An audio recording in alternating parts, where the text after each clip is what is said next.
Rusia merilis rekaman momen drone peledak Suda-Platovnya menyerang sejumlah senjata Ukraina.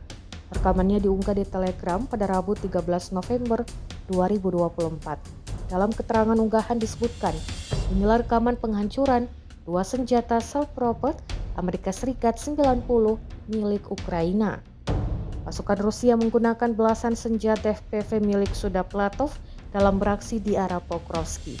Rentetan drone meluncur dan tampak akurat mengenai sasaran. Akibatnya, tentara Ukraina berakhir kehilangan lagi sejumlah senjata andalannya. Rekamannya pun kini telah menuai berbagai komentar dari warganet.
Download Tribun X sekarang, menghadirkan lokal menjadi Indonesia.